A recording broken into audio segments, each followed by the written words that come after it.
so Dom can move up and down the ledge.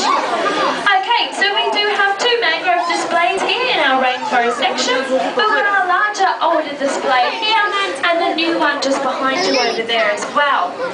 Now, mangroves are incredibly important areas.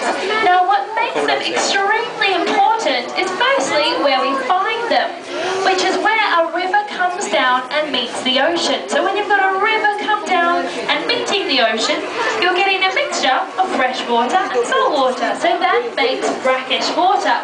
The plants that live in here are collectively known as mangroves. Now, if you have a look through the tank and look to the very back, what you're going to see down there is known as an interlocking system of roots.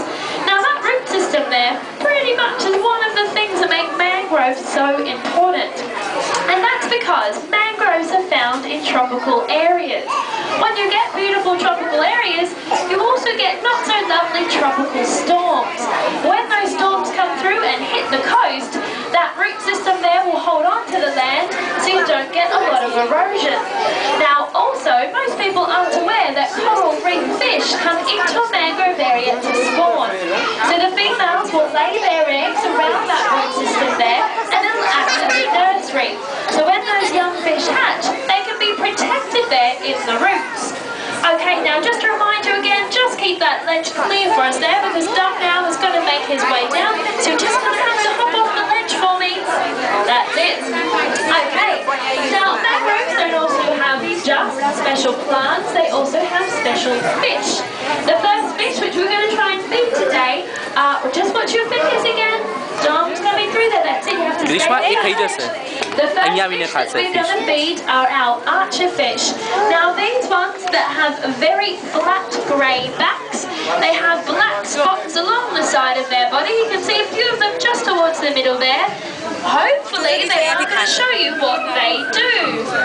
Maybe not. Keep your eye there on the food that Dom's placed along the side of the tank. Now he's put that food there for a good reason. Now that's because in the wild, these archer fish that are all will actually look up into the trees and they'll look on the leaves for insects. If they find an insect, they will actually shoot a jet of water out of their mouth and knock that insect out of the tree. So they have a special,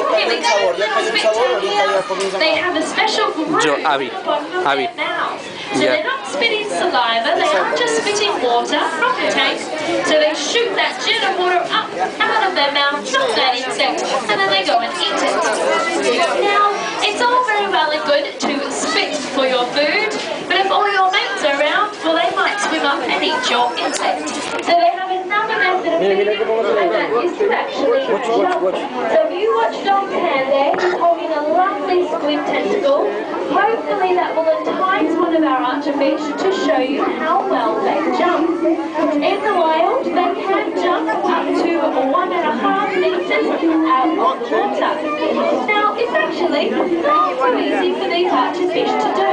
Now, that's because they are jumping to the air and they are in the water. So when they're aiming for their food, it does take them a minute. Because there is something called refraction. That's when light molecules act differently in the air than they do in the water. So they do have very good vision. They have to wait underneath the food to make sure they're jumping accurately. Now these archer fish are definitely not silly fish. They do know that Dom's not going to stand there all afternoon with that squid tentacle hanging over the tank. We are eventually going to throw that food in, and that's what those archer fish are waiting for. They've decided, you know what, it's going to be easier to wait till Dom throws that in, and they might not jump. But keep your eyes there, hopefully we will get a jumper. But very, very quickly, just to let you know that please make sure when you're curious that you never put your hands in any of the tanks. That's especially important in this tank here. You may see quite a few spotty fish swimming around with quite deep bodies. These fish are called scats, and these scats have venomous spines along their backs. So if you like to put your hand in there and get stung by one of those spines, it's definitely going to hurt. So please make sure you don't put your hands in the tank. Now very lastly, the fish I want to tell you about, these very cute ones you can see swimming along the top. There's 5 of them here got one big female and 4 males.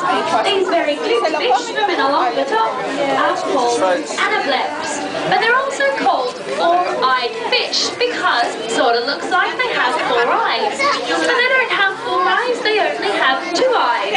But each eye has 2 focusing lenses on it, which is great for these anableps. So they can actually focus on things above and below the touch at the same time. Which if you think about it, it's pretty good. No, Up into the sky for predators like birds at the same time and looking down into the water for their prey. Okay, we actually have quite a bit of food for the tank just around the corner as well. So if you'd like to see our Amazon fish being fed, then please make your way just around